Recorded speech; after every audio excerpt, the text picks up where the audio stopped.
მოგესალმებით ჩვენ უძირფასებო. მინდა მიულოცო ჩვენს მაყურებლებს შობა ახალი წელი, ხოლო ჩვენს უწმინდესა და უნეტარეს სრულიად საქართველოს კათოლიკოს პატრიარქ ილია მეორეს დაბადებიდან 91 წლის იუბილე. დღეს ჩვენ სტუმრად გვყავს თბილისის სასულიერო სემინარია აკადემიის კურსდამთავრებული თეოლოგიის მაგისტრი ცოტნე გიგიბერია. მოგესალმებით, მივესალმებით ჩვენს მაყურებელს. გილოცავთ შობა ახალ წელს და ასევე უნიშნულოვანეს დღეს ჩვენი უწმინდესის და უნეტარესის დაბადების დღეა, 91 წელი შეუსრულდა და გულოცავთ ჩვენ უწმინდესობას, ღებრძელობას უსურვებ და ჯანმრთელობას მოუსურვებ მას. დღევანდელ ჩვენს გადაცემაში შევეცდებით რომ ვისაუბროთ ჩვენი პატრიარქის მოღვაწეობის შესახებ. უნდა აღინიშნოს ის, რომ პატრიარქის მოღვაწეობის შესახებ ერთი გადაცემის ფორმატში ვერ ვისაუბრებთ, ბოლომდე ვერ ამოვწურალ ამ საკითხს, მაგრამ მნიშვნელოვან მოვლენებზე გავაკეთებთ აქცენტებს და ერთად ბატონი ცოტნე შეეცდება რომ ვისაუბროს უწმინდესის მოღვაწეობის შესახებ. დასაწყისში მინდა აღნიშნო, დავიწყო გავიხსენო 1977 წლის მოვლენები.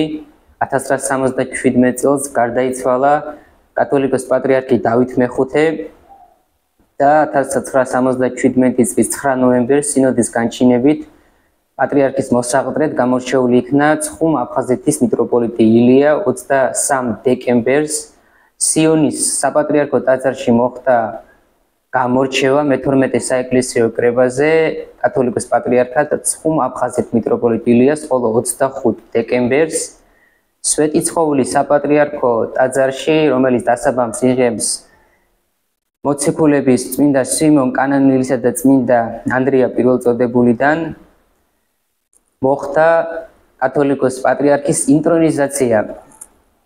უნდა აღინიშნოს ისიც, რომ წირვალ ოცნებს ამ დროს 10 ადამიანი თუ ესწრებოდა, ხოლო 1977 წლის 25 დეკემბერს ცხეთის სვეტიცხოვლის საპატრიარქო ტაძარი გაივსო ინტელიგენციით და ახალგაზრდობით.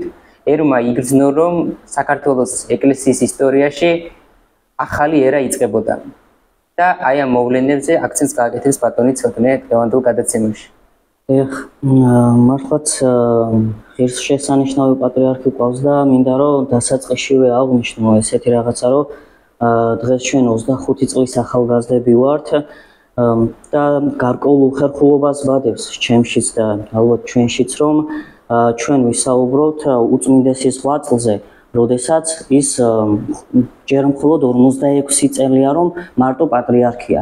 სხვა მოღვაწეობას, სხვა მის ღვაწლზე რო არაფერი თქვა. მაგრამ უფრო დიდი უხერხულება იქნება რომ ჩვენ ქართველი საზოგადოება დავდუმდეთ მის ღვაწლზე, ამიტომ არ იქნება ურიგო და პირიქით მისასალმებელია რომ კიდევ ერთხელ გავიხსენოთ მისი ცხოვრებიდან მთავარი მომენტები და ღირსშესანიშნავი მოვლენები. გასახსენებელი უამრავია, მაგრამ დავიწყოთ იქიდან რომ რა დროა. დღეს საზოგადოება და ჩვენი თანამედროვე ახალგაზრდობა სულ სხვა რეალობაში ცხოვრობს, სიტყვის თავისუფლება არის და ასე შემდეგ, მაგრამ როდესაც პატრიარქი დაუშვათ მონაზონი ხდება, როდესაც მღვდელმონაზონი ხდება, როდესაც ეპისკოპოსი ხდება და 46 წლის წინ, აი გასულ კვირას ჩვენ 25 დეკემბერს აღვნიშნეთ პატრიარქის აღსაყდრებიდან ეს საიუბილეო თარიღი, რა დრო იყო, როგორ კონტროლდებოდა საბჭოთა კავშირიდან ყველაფერი და სიტყვის თავისუფლება ყველაფერი აკრძალული იყო და მით უმეტეს ჭეშმარიტი სიტყვის ქადაგება ყველა დროში და სივრცეში იდევნებოდა და სწორედ პატრიარქი 1977 წელს ქართველ ერს მოევლინება როგორც დიდი დასაყრდენი. აღსანიშნავია რომ პატრიარქი იხსენებდა და მრავალჯერ გავხსენებია რომ როდესაც მისი ინტრონიზაციის დღე იყო, მას ქართველი სტიქაოსანიც კი არ ყავდა რომ შემოსვაში დახმარებოდა და დღეს უკვე სხვა სურათი გვაქვს უფრო სწორედ რო ვთქვათ და ჩვენ ვხედავთ უკვე აღორძინებულ ჩვენ ცხოვრობ და მოღვაწეობთ უკვე აღორძინებულ ეპოქაში. მაგრამ გავიხსენოთ თუ საიდან დაიწყო ეს და შემთხვევითი არ არის რომ ამავე დღეს თავისი ინტრონიზაციის დღეს პატრიარქმა აღნიშნა რომ ეს იყო მზიანი ღამე. მზე რა თქმა უნდა მატერიალურად ღამე იყო, მაგრამ სულიერი მზე ამოუნათდა საქართველოს და სულიერი გამონათება დაიწყო უკვე საქართველოს მართლმადიდებელი ავტოკეფალიური ეკლესიისთვის. პატრიარქმა თავისი აღსაყდრებიდანვე დაიწყო მოღვაწეობა, ტრადიციების აღდგენა და საზოგადოების დაკავშირება იმ ფესვებთან, რასაც ქვია წარსული. რადგან ერთ მნიშვნელოვან დღეს შემთხვევით არ იყო, რომ ჩვენმა წინაპრებმა მიიღეს ესეთი მნიშვნელოვანი გადაწყვეტილება, რომ წმინდა მეფემ მირიანმა და დედოფალმა ნანამ შემთხვევით არ მიიღო ქრისტიანობა ესე ლიტონად, რადგან იქამდეც საქართველოს პირველ საუკუნეებამდე იყო სხვადასხვა კერპებს ენდა თაყვანს, მაგრამ როდესაც მათ ეუწყათ ჭეშმარიტება, მათ ის საქართველოს დაადგა ჭეშმარიტ გზას და აი ამ ფესვებიდან მოვდივართ ჩვენ და აი ამას დაუკავშირა ჩვენმა უწმინდესმა და ამას ებრძოდნენ უკვე მალულად ესე ფართო საზოგადოებამ არ იცის, მაგრამ 1992-93 წლებში ესე გამოცხადდა საქართველოში, რომ მავნე წესჩვეულებებისა და ტრადიციების წინააღმდეგ ბრძოლა დაიწყეს და ეს რა თქმა უნდა ბრჭყალებში, როგორ შეიძლება ითქვას, რომ ეს ყველაფერი მავნე იყო, მაგრამ საბჭოთა კავშირის თვალიდან დანახული თვალებით, რა თქმა უნდა, საბჭოთა კავშირისთვის მავნე იყო, იმიტომ რომ ეს ტრადიციები ქადაგებდა და საქართველოს საზოგადოებას აფხიზლებდა და ცნობიერებას მატებდა, რომ ეს ჩვენ ვიყავით ავტოკეფალური ეკლესია, ჩვენ გაგვაჩნდა ჩვენი წეს ტრადიციები და აი ამას შეაგონებდა ქართულ საზოგადოებას და ამავდროულად იბრძოდა საქართველოს დამოუკიდებლობისთვის და დამოუკიდებლობის აღდგენისთვის, იმიტომ რომ ერთია ავტოკეფალური ვერ იქნება ეკლესია და თავის მოვალეობას ვერ შეასრულებს, თუ სახელმწიფოებრივადაც არის ოკუპირებული. რა თქმა უნდა, მე მინდა რომ შევეხოთ ერთ მნიშვნელოვან საკითხს, რასაც კათოლიკოს პატრიარქი ილია მეორე ხშირად ახსენებს და ერის განვითარებისათვის მნიშვნელოვანია, რომ ერი იყოს განათლებული და უწმინდესმა, როგორც ვიცით, ამ განათლებისთვის უამრავი საქმე განახორციელა და რომ ვისაუბროთ ის მიერ გაკეთებულ ამ საქმეებზე, ეს იქნება სხვადასხვა სასულიერო სემინარია, აკადემიების დაარსება, თუ სხვადასხვა სამრევლო სკოლების და ასე შემდეგ. ამ საკითხს რომ შევეხოთ. მართლაც ეს საგულისხმო საკითხია, მირზა. რადგან სულიერი განათლების გარეშე ალბათ არ არსებობს უკვე საზოგადოება.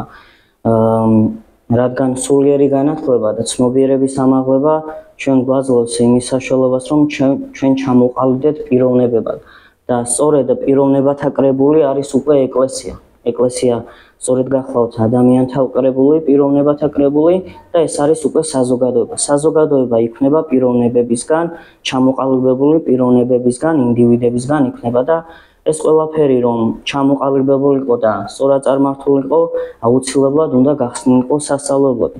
მოგეხსენებათ, რომ თავიდან მცხეთაში იყო სასწავლებელი, სასულიერო პირობისთვის მოსამზადებელი სემინარია, შემდეგ უკვე 1988 წელს თბილისში გადმოდის სემინარია, აქვე იხსნება აკადემია და უკვე იწყება ინტენსიური მეცადინეობა აი ამ უმაღლეს სასწავლებელში.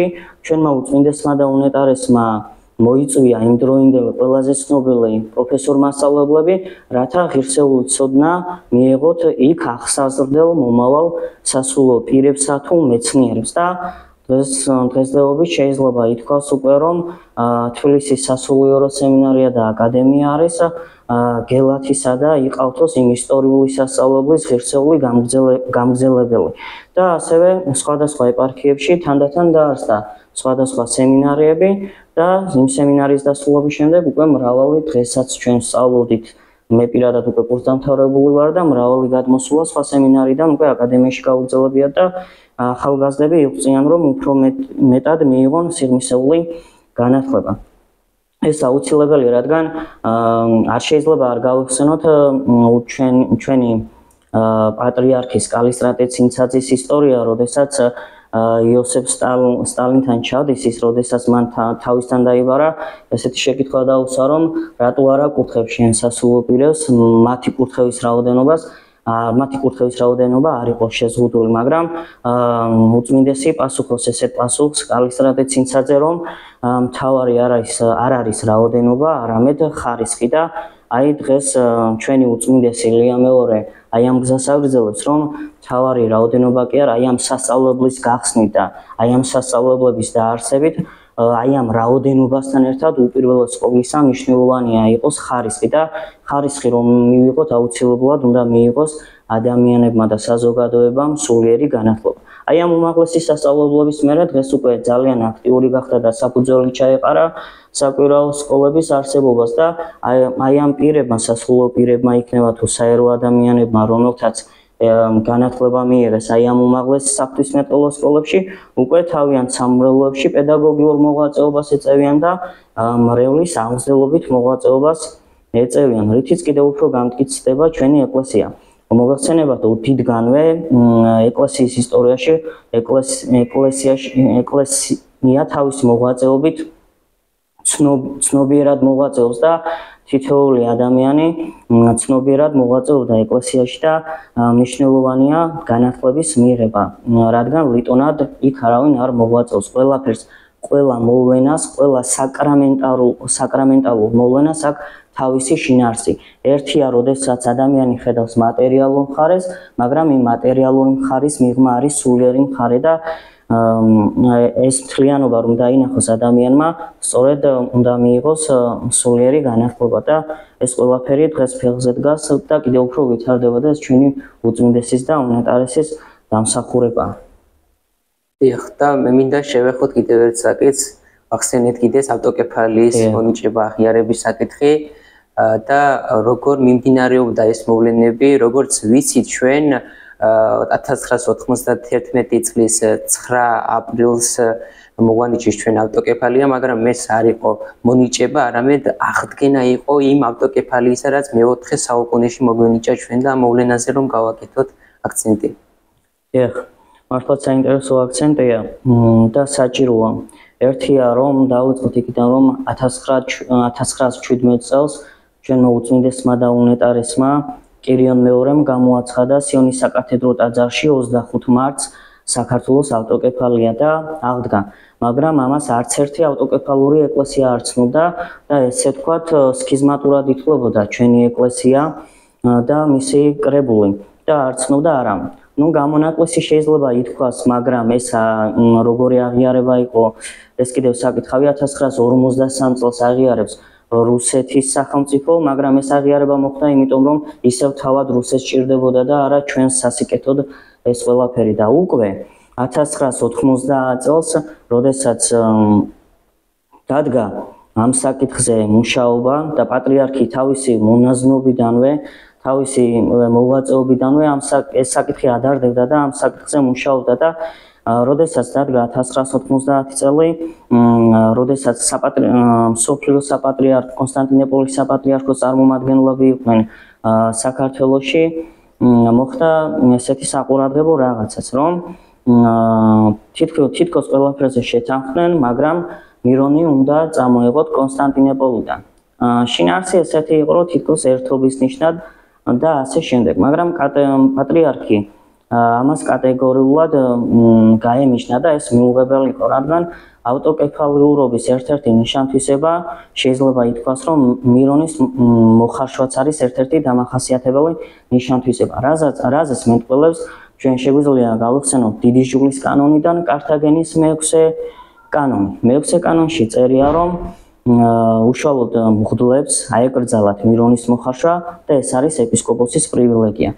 ანუ ცალკეულად თითოეულ ეპისკოპოსს შეეძლო პირველივე საუკუნეებში რომ მოეხარშა მირონი, მაგრამ დროთა განმავლობაში ერთიანობის ნიშნად ავტოკეფალურ ეკლესიებში უკვე სინოდი ხარშას, ანუ ტრადიციულად შეიცვალა. ანუ რაზეც მიანიშნებდა, რომ თითოეული ეპისკოპოსი იმ დროს თავის მართვა-გამგეობაში იყო დამოუკიდებელი და თუ ჩვენ ავტოკეფალიას მოგცემდნენ, მაგრამ სინოც არ ექნებოდა იმის უფლება, რომ მირონი მოეხარშა და წამოეღოთ კონსტანტინოპოლიდან, ეს უკვე კნინობითი ფორმა იქნებოდა, ეს უკვე არასრული ავტოკეფალია იქნებოდა და ამის წინააღმდეგ წავიდა პატრიარქი. ასევე საინტერესო იყო ის, რომ როდესაც ავტოკეფალიის აღდგენაზე მიდგა საუბარი, რომ კონსტანტინოპოლის წარმომადგენლები ჩვენ გვთავაზებდნენ მონიჭებას. როგორც ეს სხვა დღევანდელ ავტოკეფალურ ეკლესიების შემთხვევაში მოხდა, მაგრამ პატრიარქი კატეგორიულად ამის წინააღმდეგაც წავიდა, რადგან შეუძლებელია ჩვენ ავტოკეფალიურად მოღვაწეობა დავიწყოთ მე-20 საუკუნის მიწურულს, როდესაც ესეთი ისტორია გვაქვს და ამაზე არა მხოლოდ ქართული წყაროები მეტყველებენ, არამედ ამაზე უცხოური წყაროებიც ამოწმებენ და ამის წინააღმდეგ გაილაშქრა პატრიარქმა და საწადელსაც მიაღწია, რომ საქართველოს ეკლესიის ავტოკეფალია აღდგა 1991 წელს და მოხდა მისი აღიარება კონსტანტინოპოლისგან და მისი ცნობა უკვე დროთა განმავლობაში სხვადასხვა ავტოკეფალიური ეკლესიებზე. ავტოკეფალიისთვის რო იღწოდა პატრიარქი, ამაზე მიანიშნებს კიდევ ერთი საინტერესო ფაქტი. 1993 წელს მოსკოვმა მისცა საქართველოს მითითება, რომ აღენიშნათ გეორგიევსკის ტრაქტატის 200 წლის თავი, რაზეც რის წინააღმდეგაც წავიდა პატრიარქი და სწორედ აი ამ წლებში მან აღნიშნა 1500 წელი სამოციქულო ავტოკეფალიური ეკლესიისა, 65 წლის თავი ავტოკეფალიის აღდგენიდან და 5 წლის თავი თავისი აღსაყდრებიდან და ესეთი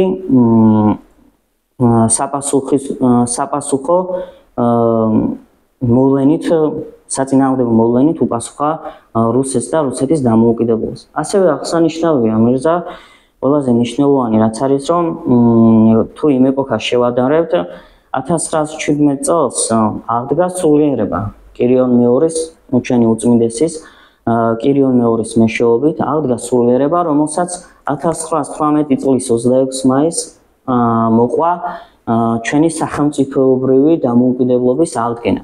Ну, რა თქმა უნდა, 1921 წელს მოხდა უკვე ანექსია და დაუკარგეთ ჩვენ ეს ყოველივე, მაგრამ დღეს როდესაც უკვე 90-91 წელს აღდგა ავტოკეფალია, ამის აღიარება მოიპოვა ჩვენმა უწმინდესმა და უნეტარესმა, აი ამას მოყვება უკვე 91 წლის 30 მარტს იწყებს ჩვენი პირველი პრეზიდენტი ზვიადგამსახურდია რეფერენდუმს ატარებს და 9 ապრილს გამოცხადდება ისტორიულ 26 წლის 1918 წლის 26 მაისის საფუძველზე სახელმწიფოებრივი დამოუკიდებლობის აღდგენა. ანუ რაზე გავავე პარალელი და რა მინდოდა მეთქვა. თუ იმ დროს აღდგა სულიერება და მას მოყვა ხორციელი დამოუკიდებლობა, ამ შემთხვევაშიც პატრიარქმა მოიპოვა აღიარება ჩვენი ავტოკეფალიისა, რასაც მოყვა უკვე აღიარება ჩვენი სახელმწიფოებრივი დამოუკიდებლობისა 1921 წლის ანექსიის შემდეგ და ეს უდიდესი 8 წელი. და დასასრულს როგორ ვთქვათ, ბატონო მირზა, რომ ჩვენ შეიძლება მრავალი ადამიანი შეგვთქვეს, ცოცხალი ადამიანები ვართ, საზოგადოებასთან ურთიერთობა გვაქვს და მრავალს ისე უთქვამს, მრავალს ასე უთქვამს, მაგრამ მე მახსენდება პატრიარქის ნათქვამი, მე ქადაგებიდან, რომ მე შევძელი როგორც შემეძლო და უკეთესად სხვამ გააკეთოს და ხშირად ჩვენ თავს რო დაუკვირდეთ, ჩვენ რას ვაკეთეთ, რაც ცირედი მოგვემადლა და რაც ცირედი გვაბარია, ისიც კი ვერ შეგვისრულებია და ხშირად სხვისკენ ვიშვერთ ხელს და უმეტეს წილად ჩვენ სახარებიდან რას ვკითხულობ, რომ ჩვენი შინაგანი მოვაწესრიგოთ, ჩვენი თავი მოვაწესრიგოთ და სხვის თვალში არ ვეძებოთ ბეწვი, როდესაც ჩვენ თვალში უკვე დირეა და დირე ამოსაღები ამხელა პრობლემაა და სხვისკენ როდესაც ჩვენ თვალში დირეს დავინახავთ, ჩვენ აღარ გვექნება დრო, რომ სხვისკენ გავიშვიროთ ხელი. აღნიშნეთ ერთი გადაცემის ფორმატში ჩვენ ვერ ამოვწურავთ ჩვენი უწმინდესის მოღვაწეობის ხანას, მის 8 წლს, მაგრამ ჩვენი აზრით და ჩემი აზრით პირადად ეს გადაცემა შედგა და კიდევ ერთხელ მიმოვაცავ ჩვენს უწმინდეს დაბადებიდან 91 წლის იუბილეს და დიდხანს სიცოცხლეს ვსურვებთ. დიდი მადლობა ჩვენ სტუმარს, რომ გამონახა დრო და მოვიდა ჩვენთან სტუმრად. პირველი სტუმარი ჩვენი საავტორო გადაცემის გახლდათ თბილისის სასულიერო აკადემიის კურსდამთავრებული წოტნე გიგიბერია, თეოლოგიის მაგისტრი. კარგად გრძანდებოდეთ, ბედნიერ შობა ახალ წელს გისურვებთ. ნახვამდის მადლობა თქვენ მოწვევისთვის.